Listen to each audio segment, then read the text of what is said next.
Prepare-se para um mergulho profundo. Hoje vamos explorar como nosso cérebro toma decisões, mesmo quando pensamos que estamos sendo totalmente ilógicos. É isso aí. Vamos desmistificar o mundo das heurísticas. Realísticas. São como atalhos mentais, sabe? Que o nosso cérebro usa para processar informações rapidinho. Interessante. Mas esses atalhos sempre nos levam para o caminho certo. Ou, sei lá, às vezes a gente acaba se perdendo. Ótima pergunta. É aí que entram os vieses cognitivos, que são como os bugs no nosso sistema de navegação mental. Fazem a gente tomar decisões meio distorcidas, sabe? Sem a gente nem perceber. Isso é meio assustador, né? Saber que o nosso próprio cérebro pode nos sabotar. Mas vamos com calma. Explica melhor. Como essas heurísticas funcionam na prática? Imagina que você está decidindo qual filme assistir na Netflix. De onde opções? Exato. Mas, em vez de analisar cada sinopse, você provavelmente vai se deixar levar pela capa, pelo gênero ou pela recomendação de um amigo. Isso é heurística em ação.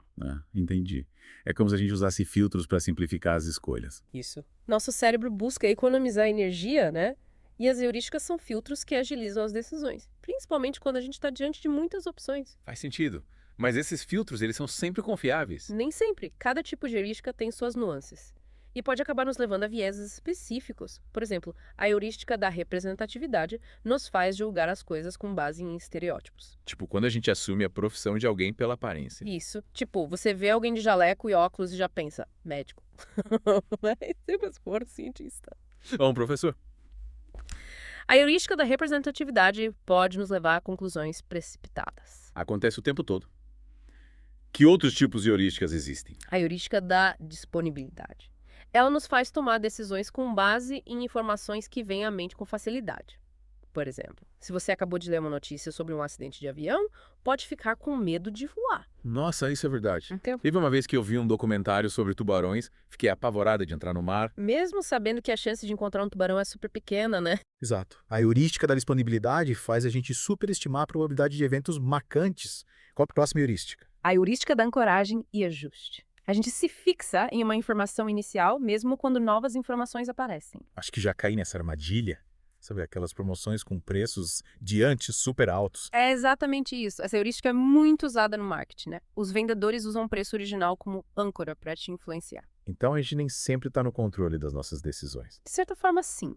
Essas heurísticas e vieses são como engrenagens que operam nos bastidores da nossa mente, influenciando nossas escolhas sem a gente perceber. A gente não é racional, mas nosso cérebro busca ser eficiente. E essa busca por atalhos, às vezes, nos leva para caminhos tortuosos. Fascinante e assustador ao mesmo tempo. Me explica uma coisa. Como esses atalhos mentais viram vieses? Qual a diferença? Ótima pergunta. As heurísticas são os atalhos em si, a forma como o nosso cérebro processa as informações. Já os vieses são os resultados, os erros de julgamento que acontecem quando esses atalhos dão errado. Entendi. É tipo um mapa com várias rotas. Isso. As heurísticas são os caminhos mais rápidos, mas que podem te levar para lugares errados. Os vieses são os bicos sem saída onde você se perde. Que analogia perfeita. Quais são os vieses mais comuns que a gente precisa ter em mente? Um dos mais poderosos é o viés de confirmação. É a tendência de buscar só informações que confirmem o que a gente já acredita. Tipo nas redes sociais, né? As É. pessoas só seguem quem pensa como ela. Exatamente. E esse viés pode ter consequências sérias, impactando nossas decisões financeiras, nossos relacionamentos. Caramba, me dá um exemplo de como o viés de confirmação pode nos prejudicar. Imagina que você acredita que o investimento é seguro e vai dar lucro. Você provavelmente vai procurar só informações que confirmem isso, ignorando os riscos. E aí pode acabar perdendo dinheiro por causa do viés. Nossa, sério, nunca tinha pensado nisso. Parece que esses vieses estão em todo lugar, influenciando nossas vidas sem a gente perceber. É verdade. Mas não precisa se desesperar. O primeiro passo para lidar com os vieses é reconhecê-los, que é isso que a gente está fazendo aqui. Verdade? É. Mas me diz, tem como evitar esses vieses? Ou a gente vai ser controlado por eles para sempre? Calma, não precisa ser tão pessimista. Existem várias estratégias para minimizar o impacto dos vieses nas nossas decisões. E é sobre isso que a gente vai conversar na próxima parte do nosso mergulho. Mal posso esperar. Acho que vou precisar de um tempinho para processar tudo isso. E para você que está nos ouvindo, prepare-se para a parte 2. Vamos explorar as ferramentas para domar esses vieses e tomar decisões mais conscientes. E aí, pronto para voltar para as profundezas da mente. Na última parte, a gente viu como as heurísticas, aqueles atalhos mentais, podem levar a vieses e a decisões distorcidas, né? E agora a pergunta que não quer calar. Como a gente escapa dessas armadilhas? Tendo um antídoto. Boa pergunta. Não tem fórmula mágica, mas a gente pode usar algumas estratégias para minimizar a influência negativa dos vieses. É como aprender a dirigir em uma estrada cheia de curvas. Com atenção, com técnica, a gente evita os acidentes. Gostei da analogia. Quais são as ferramentas que a gente pode usar para dirigir melhor? Pelas estradas da nossa mente. Uma técnica poderosa é o questionamento socrático. Já ouviu falar? É como ser o advogado do diabo dos seus próprios pensamentos. Interessante. Como funciona na prática? Em vez de simplesmente aceitar suas crenças, suas decisões, você questiona elas. Funcionar?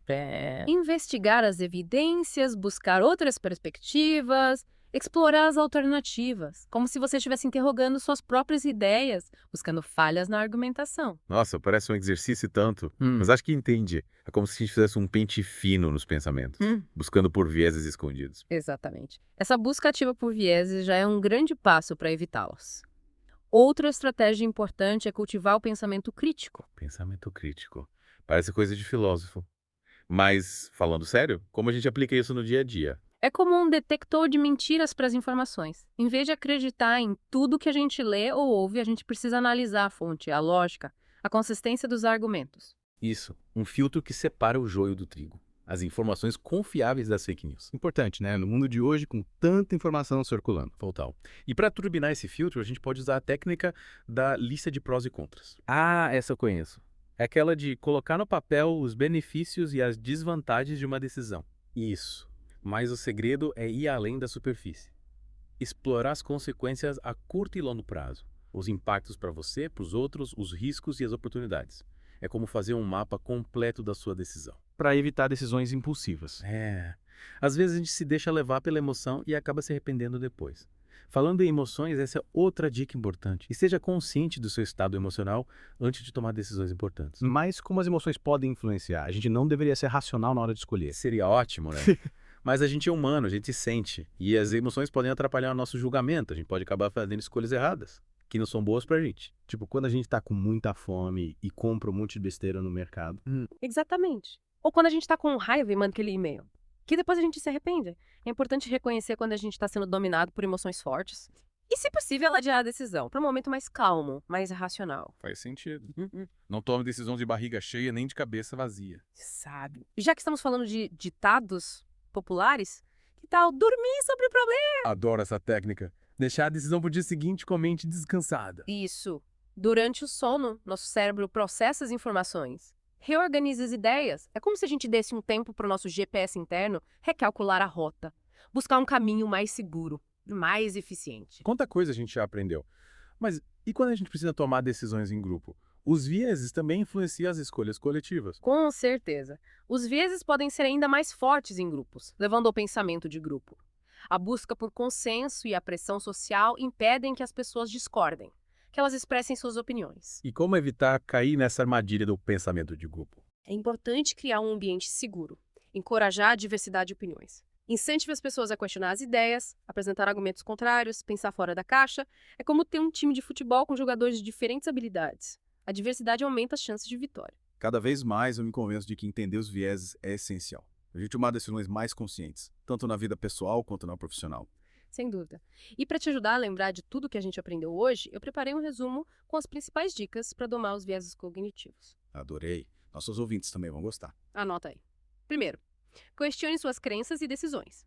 Busque evidências, diferentes perspectivas. Segundo, cultive o pensamento crítico. Analise as fontes e a lógica das informações. Terceiro, use a técnica da lista de prós e contras. Explore as consequências a curto e longo prazo. Quarto, esteja consciente do seu estado emocional antes de decidir. Quinto, durma sobre o problema. Deixe seu cérebro trabalhar. Sexto, em decisões em grupo, incentive a diversidade de opiniões. O questionamento. Vou imprimir essa lista e colar na geladeira para não esquecer. Ótima ideia. E lembre-se, o processo de aprendizado sobre os vieses é contínuo. Esteja sempre atento aos seus pensamentos, às suas decisões, buscando os padrões. as armadilhas da mente. Com prática e autoconhecimento, você pode se tornar um mestre na arte de tomar decisões mais conscientes. É isso aí. E para você que está nos ouvindo, continue com a gente na parte final do nosso mergulho.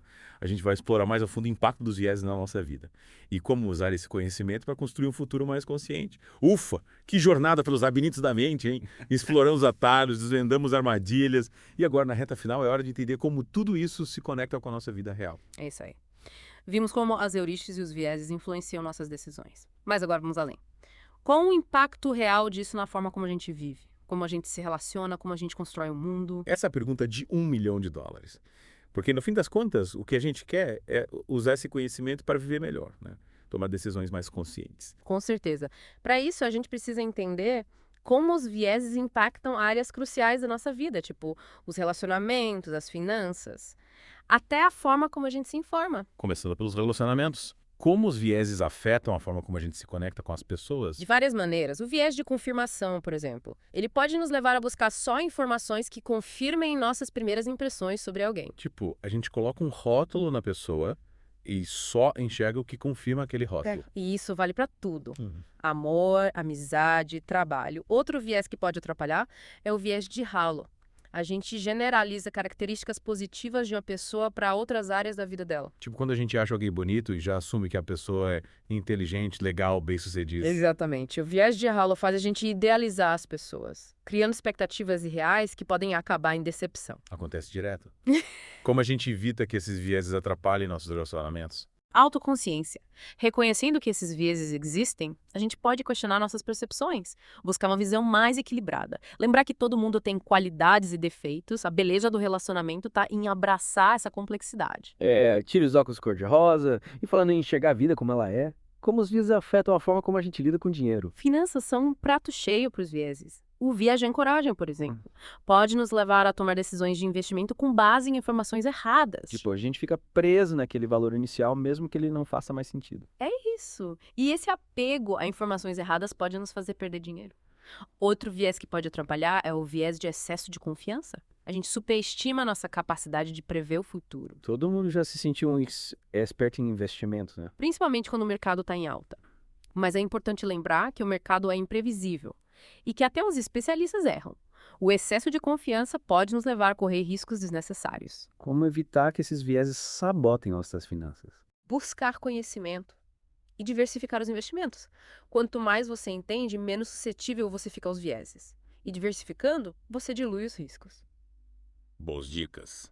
E para finalizar, como os vieses influenciam a forma como a gente consome informação, principalmente no mundo digital?